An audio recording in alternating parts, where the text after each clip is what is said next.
Hello everyone. So the next section is going to be about compound interest. That's 5.6. This is a review section because you've seen these formulas and you've dealt with compound interest before. So I'll just get started and give you the first formula, which is A equals P times 1 plus R to the T. And if we forgot what all these letters mean, then A is going to represent the final amount. P is the starting amount, or principal is what it's called. R is the rate. And T is time. Okay, so if they give you a percentage, then you're always going to convert it to a decimal for R. Okay, now that's for stuff that's compounded annually.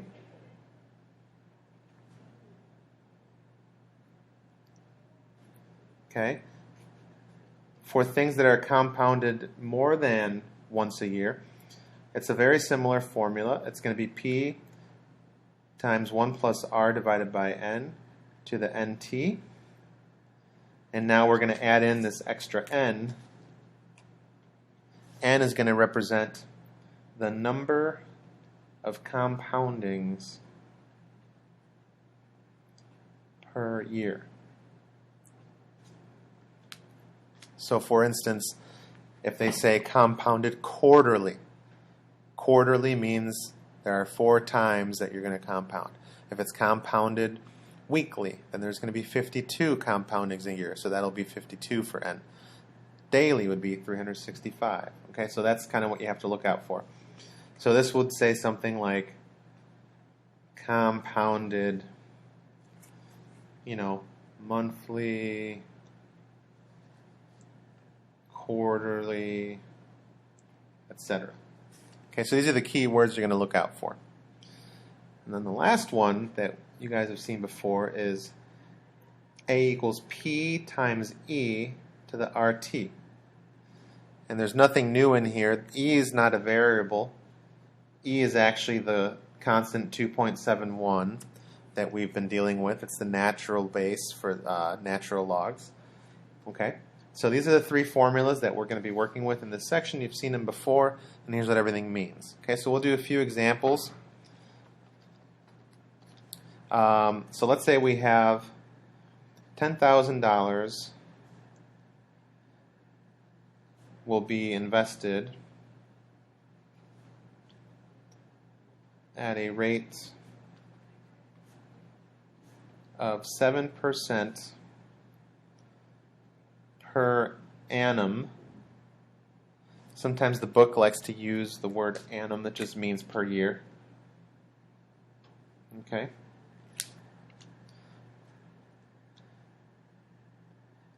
And then let's do a few different things. Compounded. And then we'll do several options. So we're going to start with $10,000. We're going to invest this into an account that pays 7% a year, but we're going to compound it lots of different ways. Okay. So let's do, for instance, for the first example, compounded annually for 8 years. Okay. So then, either one of these will actually work, but if it's compounded annually, then we can say that the final amount will be 10,000 times 1 plus 7% gets converted to a decimal, so 0.07. And then T is going to be 8. Okay? So then it's a very easy calculation. You're going to type this in the calculator exactly the way it is, 10,000 times 1 plus 0.07 to the 8th power, and you get about $17,181.86. Okay? So that's if it's compounded annually for 8 years. Now, let's do a few other scenarios. Let's say compounded quarterly for 8 years. So same exact details, just compounded quarterly now instead of annually. So now we'll do A equals 10,000. And now we're going to use the second formula. Because it's being compounded more than once a year, now we're going to have 1 plus r, which is still 0.07, divided by n. Quarterly means there's going to be 4 times that we're going to compound the interest. And then in the exponent, we're going to do 4, which is n, times t, which is still 8.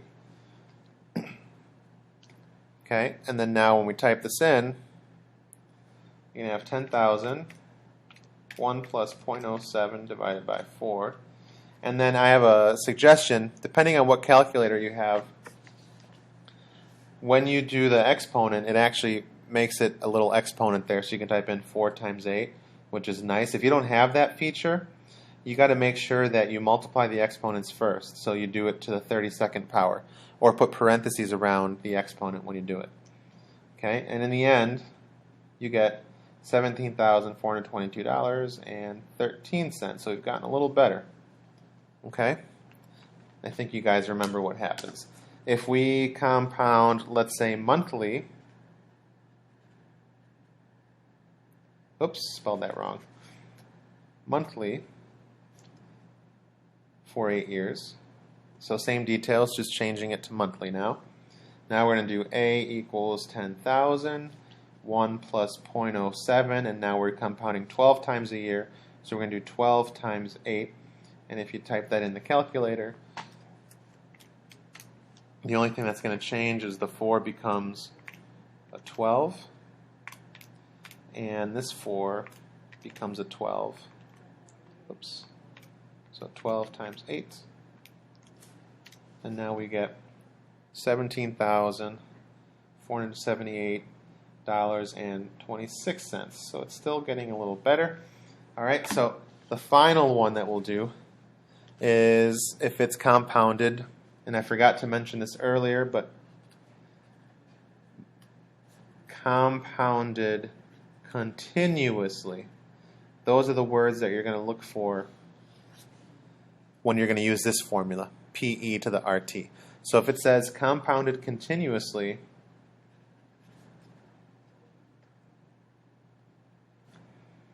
for 8 years, here's your keywords, compounded continuously. You're going to do A equals P, which is 10,000, E, and then the exponent is R, which is 0.07, and then time, which is 8 years. So then when you type that in the calculator, 10,000 E to the 0.07 times 8.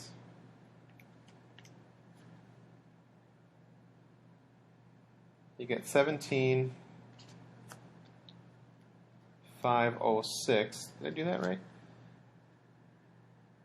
Okay, it looks good. Sorry, $17,506.73. So basically, if you're compounding something, the more times you compound it, the better. Okay. If you actually were looking at a bank and looking at investing into a savings account, then they're going to change some of the terms, like they'll lower the percentage, compound it different ways, but you should be able to figure out what's going to be the best option for you. Okay? So that's the idea of how to work with the formulas. In addition, sometimes you'll also be asked to compare nominal versus effective rates. So let me explain what that means.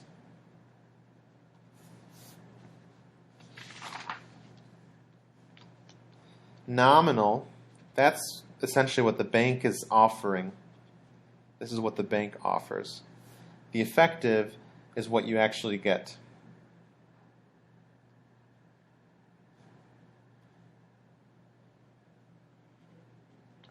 So for example, you don't need to look at any further except just 1 year. Let's say we have $1,000 and the bank says, again, we'll do 7% interest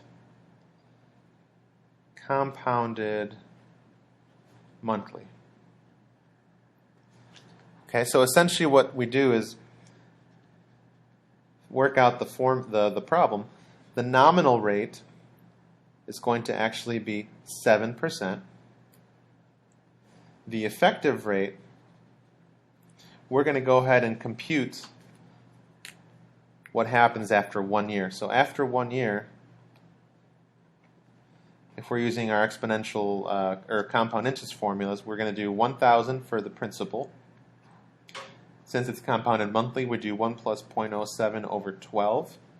And then n times t is just 12 times 1. So now when you plug that in, let's see what we get. So now we're doing 1,000, and then 1 plus 0.07 divided by 12 to the 12th power. We get 10,072.29. Okay, so now to figure out the effective rate, okay, what we can do is compare this amount, so 1072.29, to the original amount that we started with, which is $1,000. Okay, so then if we find the difference, the effective rate is going to be the yield, so 1072.29 minus 1,000. So we find the difference between what we started with and what we put in, so 1072.29 minus 1,000. And then we divide it by the starting amount, which is 1,000. So 1072.29 minus 1,000, that's the numerator. Divide that by 1,000.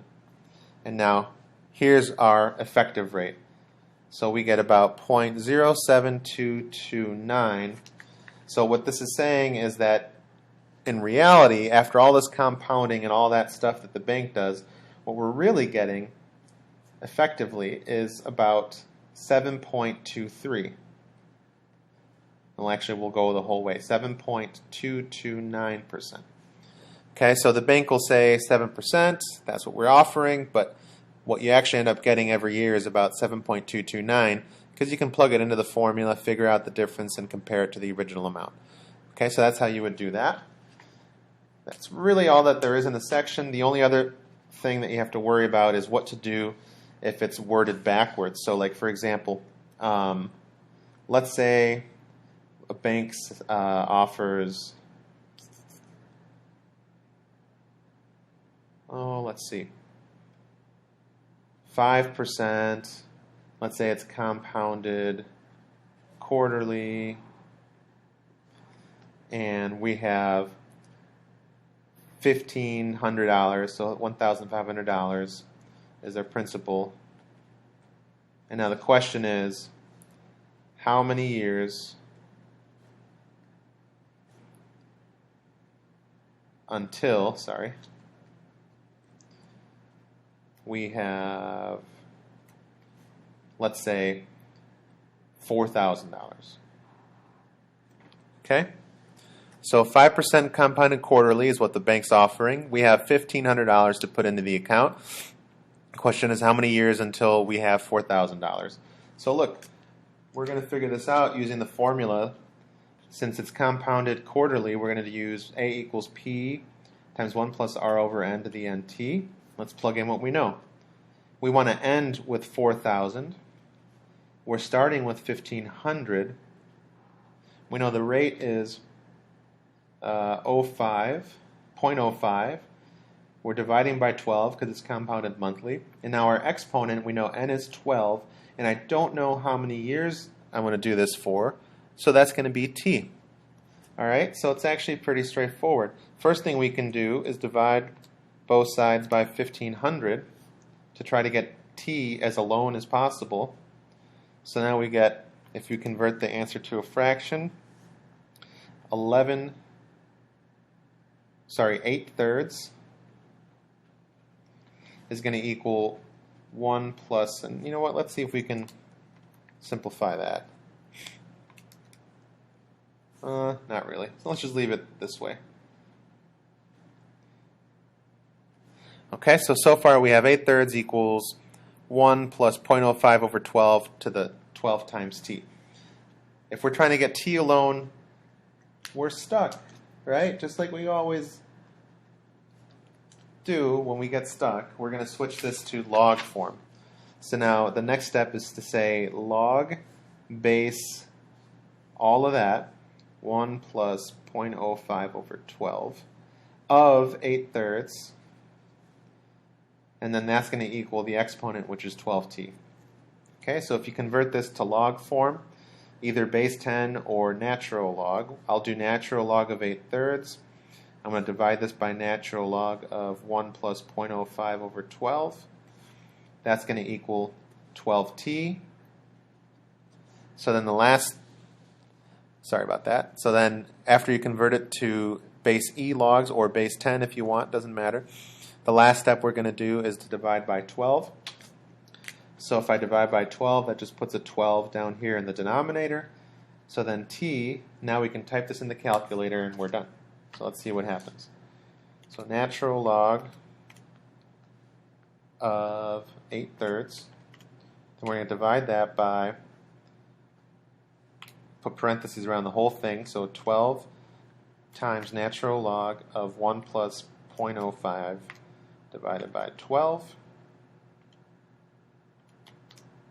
And we get that t is about 19.657, so about 19.7 years is approximately how long we'd have to wait to, double our money, a little more than double our money. Okay, so whether it's worth it or not for $1,500, for $2,500, sorry, that's up to you. But maybe if we had more money to invest, $15,000, let's say, $15,000 compared to $40,000. I mean, that's a considerable amount of interest that we're gaining. So, all right, that about wraps up the lesson for 5.6. Enjoy your holiday break. Have fun with your families, and I'll see you guys on Monday.